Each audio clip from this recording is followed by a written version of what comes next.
हमारी गाड़ी बाजार आपके पास एक फोन कॉल में खुद ही चल कर आएगी। आपको ऑनलाइन ऑर्डर करने की परेशानी से बचाएगी। हीरापुर गांव के जंगल में कड़क सेठ बहुत ही अमीर, लालची और धोखेबाज सेठ था। उसके बेहिसाब संपत्ति थी। पेट्रोल पंप, फिल्म थिएटर, गाड़ियों का कारोबार, सोने हीरे की दुकानें वगैरह थी। कड़क जल्द ही एक मॉल भी शुरू कर देता है। पीलू उसी गांव में एक छोटी सी किराना दुकान चलाती थी, लेकिन आजकल उसकी दुकान में भीड़ नहीं रहती थी। वो काफी परेशान रहने लगी। उसी समय टिल्लू आता है। पहला दे दे, एक कोल्ड ड्रिंक देना था। ये लो कोल्ड ड्रिंक। टिल्लू भैया, आजकल ज्यादा लोग मेरी दुकान में आते नहीं हैं। क्या तुम बता सकते हो ऐसा क्यों है? हाँ, आजकल क्या है ना, सभी चीज ऑनलाइन ही मिल जाती है। माचिस से लेकर कार तक सब कुछ ऑनलाइन इंटरनेट में मिल जाता है। और देखो, एक डिलीवरी बॉय जा रहा है। अच्छा, तो ये लोग हैं जो सामान डिलीवर करते हैं ऑनलाइन कंपनियों के लिए। लेकिन इसमें हम छोटे दुकानदारों का क्या फायदा है? तुम ऐसा करो कि किसी मेन मार्केट जगह में अपनी दुकान लगा लो। बड़ी दुकानों में भीड़ रहेगी, कुछ लोग तुम्हारे यहाँ भी आ जाएंगे। इसके बाद पीलू घर आके अपने पति बंटी को सब कुछ बताती है। तो बंटी कहता है, कड़क सेठ का मॉल इस जंगल में बहुत चलता है, क्यों ना तुम उसी के बगल में दुकान खोल लो। पैसों का इंतजाम मैं कर दूंगा। लेकिन कड़क सेठ बहुत चालाक था। जैसे ही उसे पता चला कि पीलू उसके मॉल के बगल में दुकान खोलना चाहती है, तो वो उसे एक सौदा कर लेता है। देखो बंटी, पीलू मेरे मॉल के सामने तुम्हारी दुकान की कोई औकात नहीं रहेगी। तुम एक दुकान मुझसे खरीद लो 5 लाख रुपए में, उसी में तुम्हारी भलाई है। अगर आप हमें 5 लाख में दुकान देंगे तो हम ले लेंगे कड़क सेठ। तो पीलू कहती है, ठीक है, हम ऐसा ही करते हैं। लेकिन बहुत दिन गुजर जाने के बाद भी उनकी दुकान उन्हें कड़क सेठ नहीं देता है। दोनों पति पत्नी उसके पास जाते हैं। कड़क सेठ, आप हमें हमारा पैसा वापस दे दीजिए, हमें आपसे दुकान नहीं खरीदनी है। ठीक है, ये लो 1 लाख रुपए। पीलू कहती है, लेकिन हमने आपको 5 लाख दिए थे ना।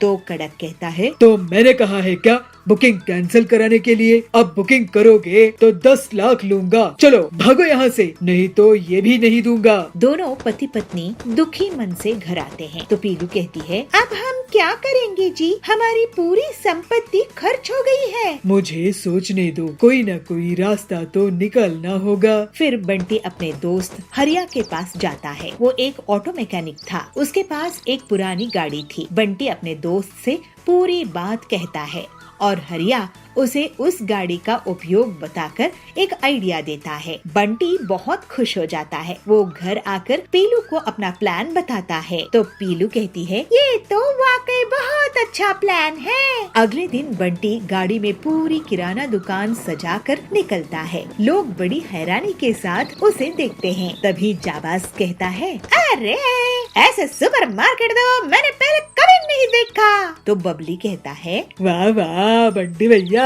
पीलू दीदी, आप लोगों ने तो कमाल ही कर दिया है। अब से मैं आपके इस गाड़ी सुपर बाजार से ही सामान खरीद दूंगा। तो बंटी कहता है, ये गाड़ी सुपर बाजार पूरे जंगल वालों के लिए सबसे सस्ती दुकान है। मॉल भूल आओ, वहाँ का महंगा सामान भूल जाओ। यहाँ गाड़ी सुपर बाजार से किफायती कीमत में सामान खरीदो। हमारी गाड़ी बाजार आपके पास एक फोन कॉल में खुद ही चल कर आएगी। आपको ऑनलाइन ऑर्डर करने की परेशानी से बचाएगी और मॉल जाने की तकलीफ से भी आपको छुट्टी मिलेगी। इस तरह से बंटी और पीलू अपना गाड़ी सुपर बाजार चलाने लगते हैं और जंगल के पक्षी उनको बुला बुलाकर उन्हीं के यहाँ सामान खरीदने लगते हैं। जल्द ही कड़क का महंगा मॉल बुरी तरह से नुकसान में चला जाता है और जो उसने बैंक लोन लिया था वो नहीं चुका पाता है। इस वजह से उसे जेल हो जाती है। फिर पीलू और बबलू हंसी खुशी अपना जीवन बिताने लगते हैं। तभी अचानक उसका पैर उसी केले की छिलके पर पड़ा जिससे उसने सुबह फेंका था। केले की छिलके पर पैर पड़ते ही वह फिसलकर जोर से गिर पड़ा।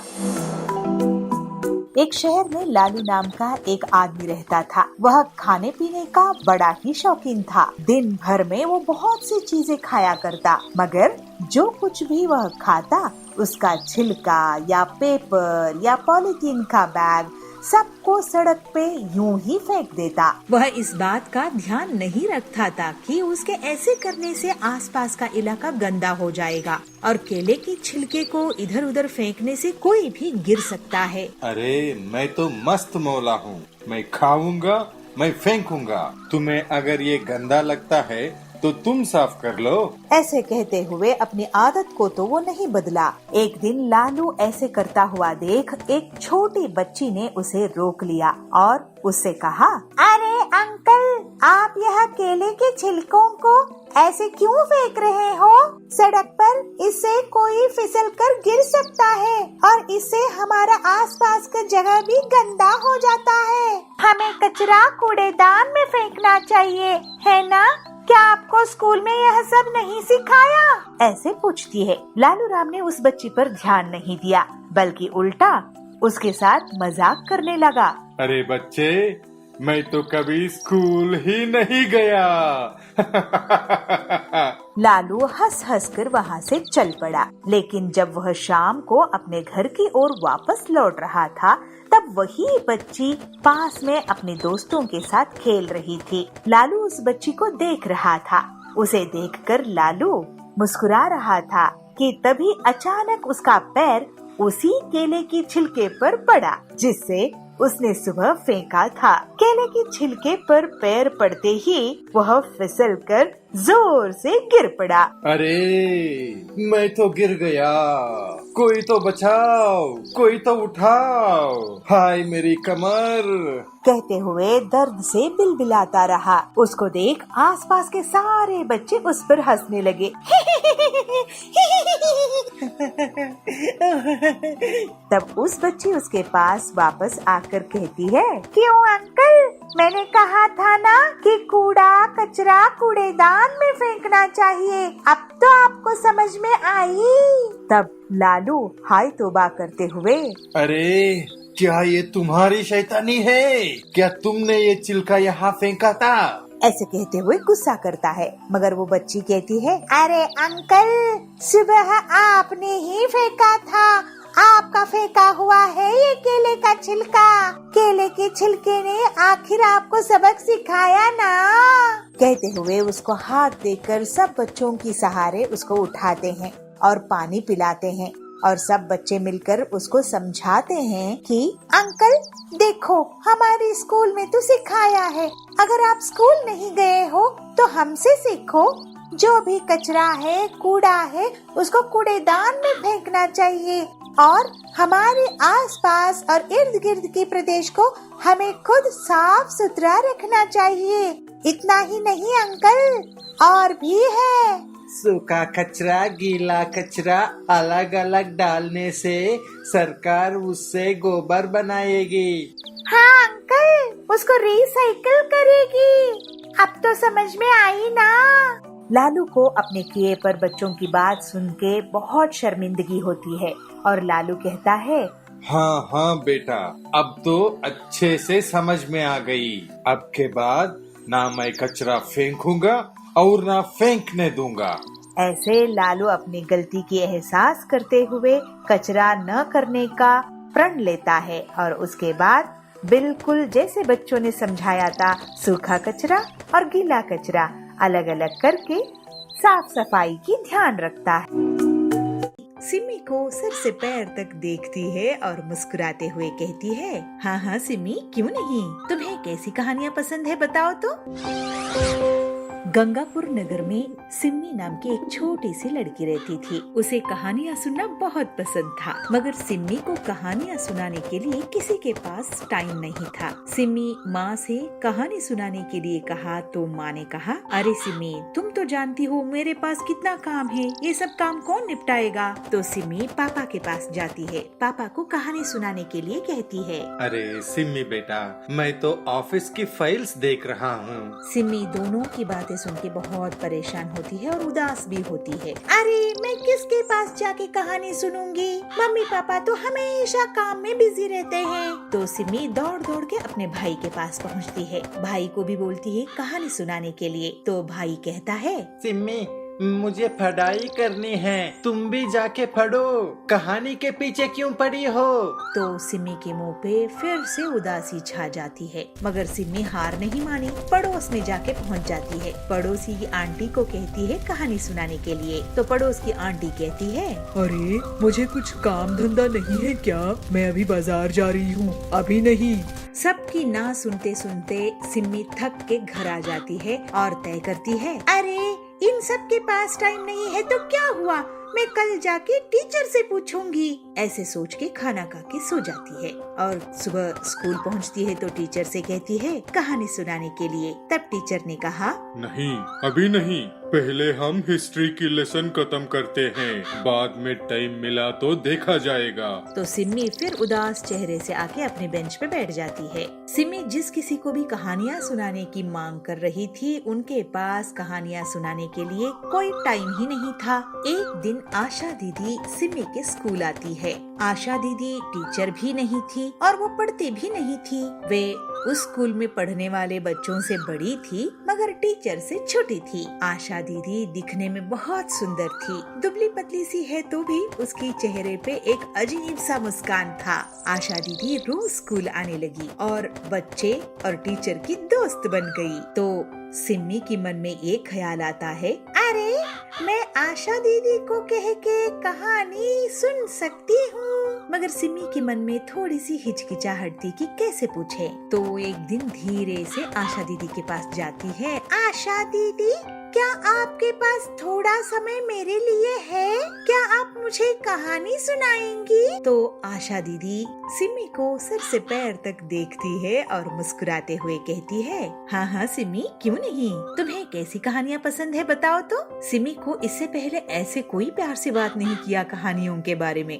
तो सिमी सोचते हुए पूछती है, दीदी क्या आपको भालू की कहानी आती है? तो आशा दीदी स्कूल के आंगन में स्कूल के बाद कहानी सुनाने की वादा करती है। तो सिमी और उसके दोस्त स्कूल के आंगन में स्कूल की लास्ट घंटी बजने के बाद जा पहुंचते हैं और आशा दीदी अपनी कहानी शुरू करती है। आशा दीदी जंगल में घूमते घूमते खो गया हुआ एक भालू की कहानी शुरू करती है। आशा दीदी की कहानी सुनाने की तरीका इतना मजबूत था कि सिमी को आशा दीदी की सिर्फ आवाजें सुनाई दे रही थी और सिमी तो अपनी ख्यालों में जंगल में भालू के साथ खुद खो गई थी।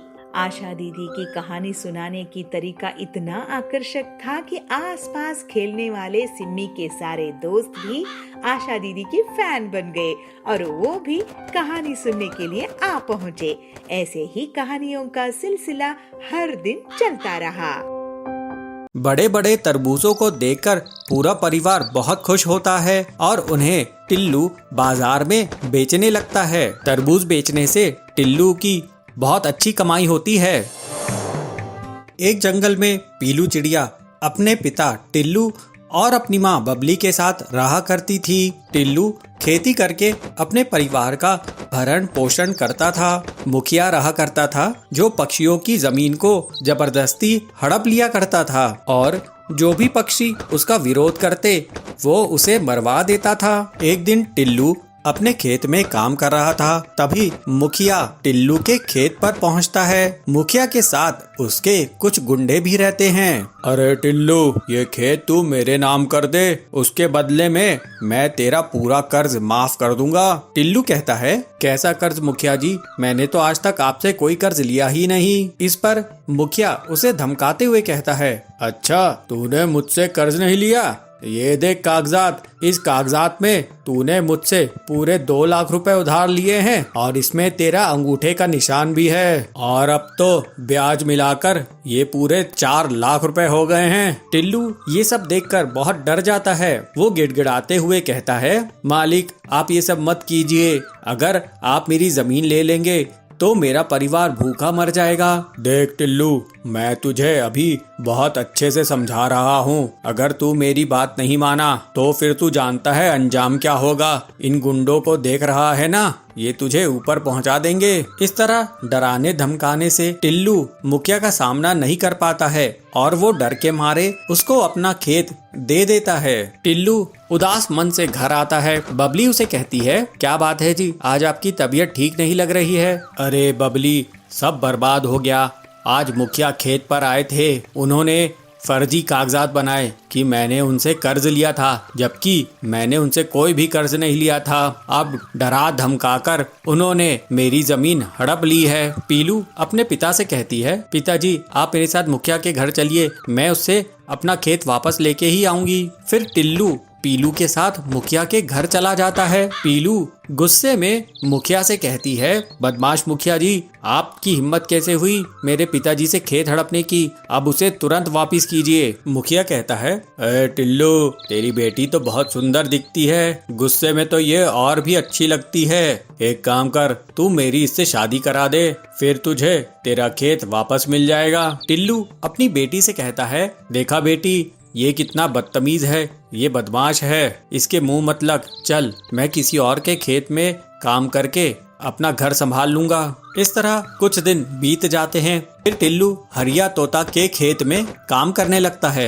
एक दिन पीलू अपने पिता के लिए भोजन ले जा रही थी, तभी उसे किसी के करहाने की आवाज आती है। पीलू उस आवाज की तरफ जाती है तो झाड़ियों के बीच में उसे एक पक्षी दिखाई पड़ता है। वो बहुत घायल था और वो करहाते हुए पानी मांग रहा था। पीलू कहती है, ये लीजिए पानी पीजिए। पीलू चिड़िया तुरंत ही उस घायल पक्षी को पानी पिलाती है। फिर वो पक्षी पीलू से कहता है, बेटा तुम्हारा बहुत बहुत शुक्रिया, एक जंगली जानवर ने मुझ पर हमला कर दिया था, मैं बुरी कदर घायल हो गया था, यहीं पास में ही मेरा घर है, तू मुझे मेरे घर तक पहुंचा दे। फिर पीलू उस घायल पक्षी को उसके घर तक पहुंचा देती है। घर पहुंचने के बाद वो पक्षी पीलू को एक बड़ी सी पोटली लाकर देता है। बेटा तूने मेरी जान बचाई है, ये ले, इसमें तेरे लिए इनाम है। बेटी ये कोई साधारण इनाम नहीं है, ये तरबूज के जादुई बीज हैं, इन्हें तू अपने आंगन में बिखेर देना, फिर देखना चमत्कार। फिर पीलू घर आकर उन चमत्कारी बीजों को अपने आंगन में बो देती है। टिल्लू उसे देखकर कहता है, अरे पीलू ये तू क्या कर रही है। पीलू कहती है, पिताजी ये तरबूज के जादुई बीज हैं, मैंने एक पक्षी की मदद की, मैंने उसे घर छोड़ा तो उसने मुझे ये तरबूज के जादुई बीज दिए, जिसे मैं अब अपने आंगन में बो रही हूँ। कुछ ही दिनों में पीलू के आंगन में तरबूज उगाते हैं, वे बहुत ही बड़े रहते हैं। बड़े बड़े तरबूजों को देखकर पूरा परिवार बहुत खुश होता है और उन्हें टिल्लू बाजार में बेचने लगता है। तरबूज बेचने से टिल्लू की बहुत अच्छी कमाई होती है। इसके बाद से टिल्लू और उसका परिवार खुशी खुशी रहने लगते हैं। लेकिन फिर भी बारिश नहीं रुकती है। फिर पीलू सोचती है, ये बारिश तो रुकने का नाम ही नहीं ले रही है, मुझे ही कुछ रास्ता निकालना होगा। ऐसा सोचकर पीलू अपने घोंसले के ऊपर एक छतरी बना देती है। सुंदरवन के जंगल में पीलू चिड़िया एक पेड़ पर अपना घोंसला बनाकर रहा करती थी। उसके पास वाले पेड़ पर कड़कनाथ कौवा अपने परिवार के साथ रहा करता था। उसका बेटा कालू कौवा बहुत ही आलसी था। कुछ दिन पहले पीलू चिड़िया ने एक अंडा दी थी, जिससे अब एक छोटी सी बच्ची उसमें से निकलती है। पीलू कहती है, आज मेरा माँ बनने का सपना पूरा हो गया, कितनी प्यारी बच्ची हुई है मुझे, मैं इसे दुनिया का हर सुख दूंगी और कोई भी तकलीफ होने नहीं दूंगी। इसी तरह कुछ दिन बीत जाते हैं। एक दिन पीलू चिड़िया भोजन की तलाश में जा रही थी, तभी कालू कौवा उसके पास आता है। पीलू उससे बोलती है, अरे कालू भैया, मैं अभी आपके पास ही आने वाली थी। क्यों पीलू बहन, क्या बात है? कालू भैया, मैं भोजन की तलाश में जा रही थी, आप थोड़ी देर मेरी बच्ची का ख्याल रखिएगा, मैं अभी थोड़ी देर में ही आ जाऊंगी। अच्छा ठीक है बहन, तुम जाओ, मैं तुम्हारे बच्चे का ख्याल रख लूंगा, लेकिन आते समय मेरे लिए भी भोजन लेकर आना।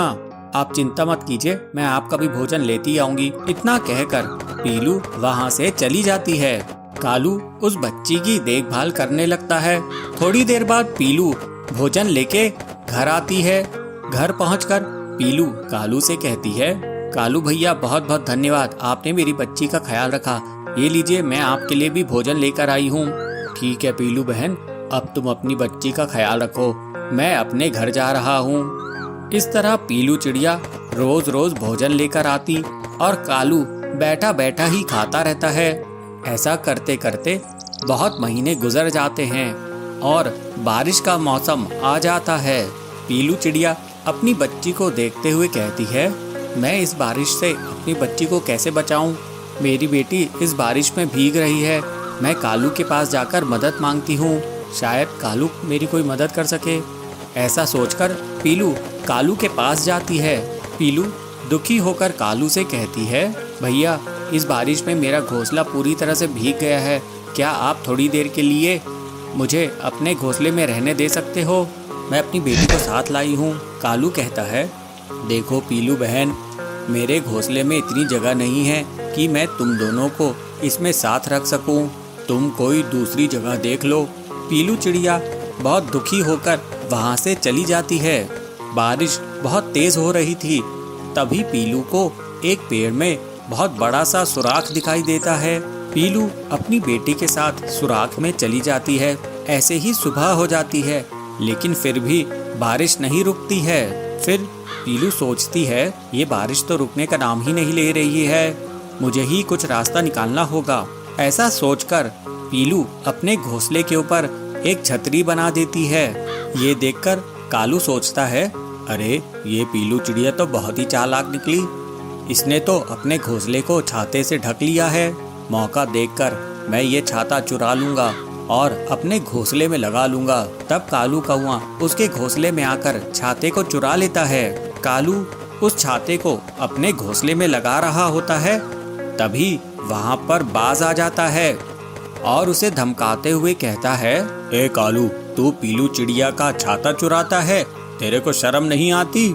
अभी जा और वापस से ये छाता उसके घोंसले में लगा, नहीं तो मैं तेरे हाथ पांव तोड़ दूंगा।